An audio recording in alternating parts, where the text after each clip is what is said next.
Assalamualaikum warahmatullahi wabarakatuh. Kita lanjutkan materi kita tentang cleaner production dengan topik bahasan di strategi implementasi produksi bersih dan juga pembuangan limbah.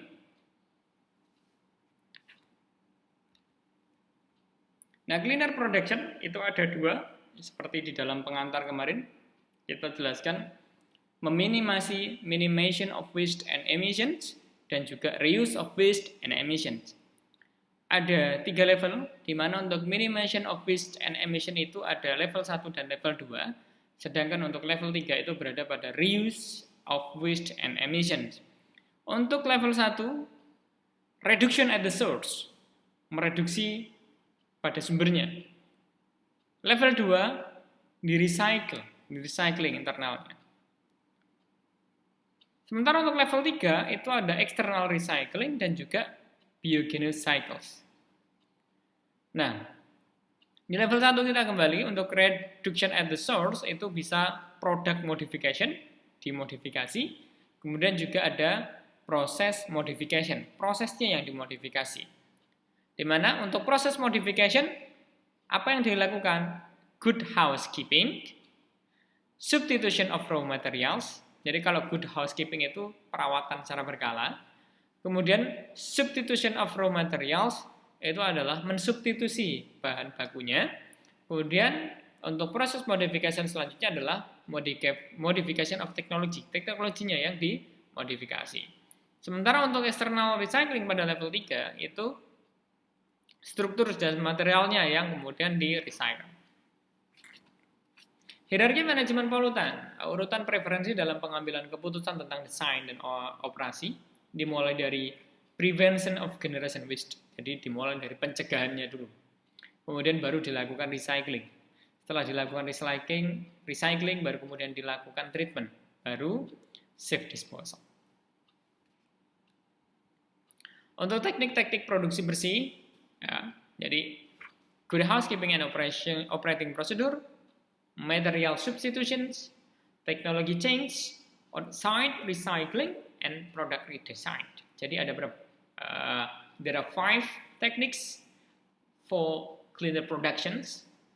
I repeat it. The first is good housekeeping and operating procedure. The second one is material substitutions. The third, technology change. 4 is on-site recycling. And the 5 is product redesign. Nah, untuk good housekeeping and operating procedure itu apa saja? Yang pertama itu mengencangkan katup dan mengecek pipa untuk mengurangi kebocoran. Jadi kayak housekeeping yang di rumah aja gitu. Mematikan keran air jika tidak digunakan. Kemudian juga meminimalkan drag ya. Kalau misalkan ada drag drag kerat yang di keran misalkan ulir ya, misalkan ada kendor ya dikencangin gitu. Jadi lebih gampang gitu kalau di good housekeeping. Mengoptimalkan parameter operasi dari pabrik, mengurangi penyimpanan dan kehilangan transfer dengan cara merevisi prosedurnya, dan juga meningkatkan penanganan material untuk mengurangi insiden tumpah. Nah, ini paling gampang itu adalah good housekeeping. Untuk material substitution, mengganti larutan dengan air. Bisa nggak kira-kira ya? Kemudian mengganti asam pengawetan baja dengan perawatan peroksida, dan juga mengganti pemutih klorin dengan pemutih oksigen. Jadi mensubstitusi materialnya saja.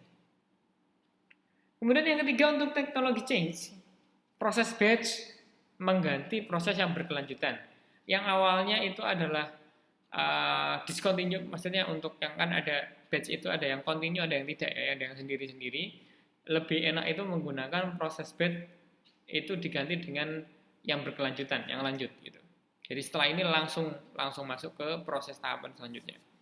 Mekanis pengganti pembersihan pelarut, kemudian powder painting, digantinya dengan wet painting, otomatis pengganti umpan kimia manual, jadi pemanasan kering itu pengganti perawatan rendaman panas untuk finishing logam.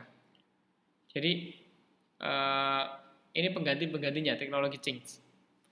Penggantinya apa? Proses batch, yang kemudian penggantinya mekanis, penggantinya powder painting, yang manual diganti dengan yang otomatis, kemudian tadi untuk pemanasan kering gantinya. On-site recycling itu contohnya apa? Daur ulang internal air bilasan. Ya, air bilasannya dipakai lagi. di recycling lagi. Pencucian atau pembersihan lebih efisien itu menggunakan prinsip counter current. Jadi mengcounter arusnya. Recovery dan daur ulang kondensat uap. Sementara untuk yang produk redesign itu menghilangkan bahan beracun dari komponen produk, kemudian mengkonsentrasikan produk untuk mengurangi pengemasan, meningkatkan daya tahan dan perbaikan, dan juga menggunakan bahan yang dapat didaur ulang. Dalam Prisma Project, itu pemerintah Belanda memilih 10 industri yang paling efisien di bidang electroplating, makanan dan obat-obatan, transportasi, pengerjaan logam, dan industri kimia. Penilaian awal produksi bersih, kan tadi ada 5 ya. Jadi improved housekeeping itu 28%. Ya, penilaian awalnya. Material substitution, ini peluang-peluangnya, 22%. Teknologi change-nya menyumbang 39%, on-site recycling itu hanya 10%, dan produk redesign itu 1%. Karena kita jarang untuk yang melakukan meredesain produk yang diinginkan. Produknya yaitu. Keuntungan perusahaan untuk menerapkan produksi bersih yang pertama adalah menghemat dari penggunaan bahan baku dan juga biaya tenaga kerja, konsumsi energi lebih rendah, biaya perawatan lebih murah, mengurangi biaya penanganan limbah, meningkatkan keselamatan kerja, dan juga mengurangi risiko produk. Meskipun produksi bersih tidak selalu mengarah pada penghematan biaya, tetapi merupakan cara yang paling efektif untuk mengurangi polusi. Nah, bagaimana cara pengenalan produksi bersih ke industri? Industri dapat mewujudkan produksi bersih melalui komitmen untuk bertindak dalam perusahaan. Jadi harus ada komitmennya terlebih dahulu. Kalau nggak ada komitmennya ya useless gitu ya. Kemudian produksi bersih melibatkan perubahan sikap orang untuk bekerja menuju pendekatan sistematis yang terintegrasi untuk perlindungan lingkungan. Tanpa komitmen tertulis yang jelas dari manajemen puncak, dari top manajemen, untuk penerapan produksi bersih, personel lain tidak akan berkontribusi secara efektif. Jadi yang top level manajemen terlebih dahulu sampai kemudian nanti pada tataran di grassroots. Kemudian, kalau top level manajemennya udah komitmen, tanpa adanya keterlibatan pekerja dan semua di seluruh tingkatan manajemen, ya nggak ngaruh juga. Jadi semuanya harus benar-benar terlibat. Kemudian juga perlunya adanya pelatihan internal pada pekerja, supervisor, dan juga manajer itu diperlukan. Untuk apa? Untuk mengidentifikasi peluang penerapan perusahaan produksi bersih di perusahaan. Jadi mana sih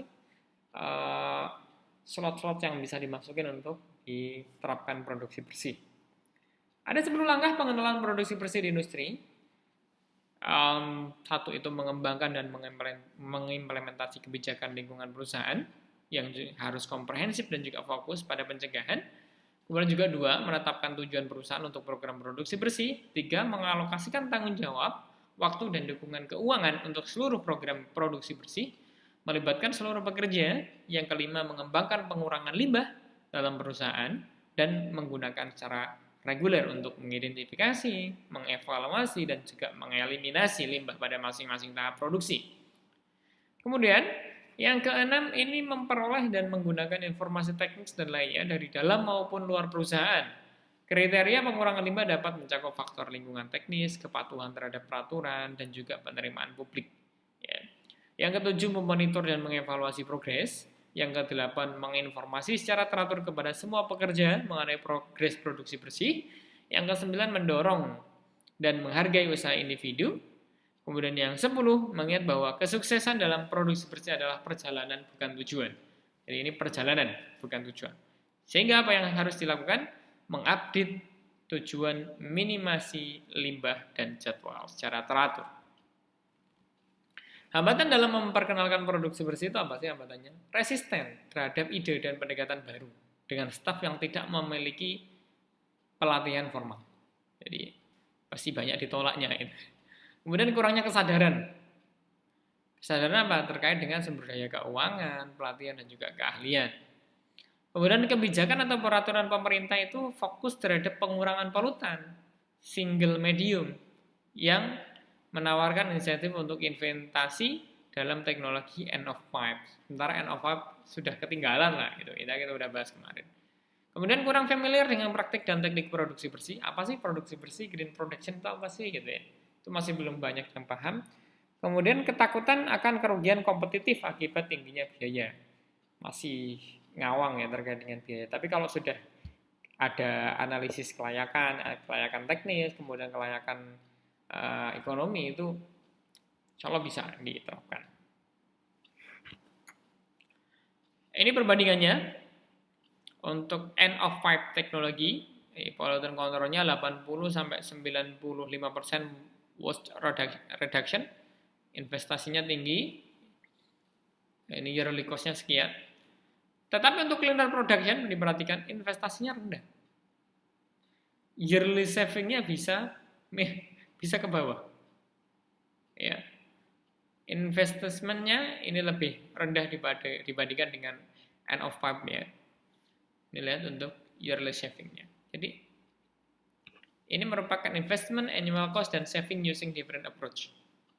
Jadi kalau pakai yang end of pipe ini kalau pakai housekeeping dengan sedikit investasi, ya ini clean production is investment action. Ya. Terima kasih. Apabila ada pertanyaan tentang ini, silakan tuliskan kolom komentar. Saya akhiri. Assalamualaikum warahmatullahi wabarakatuh.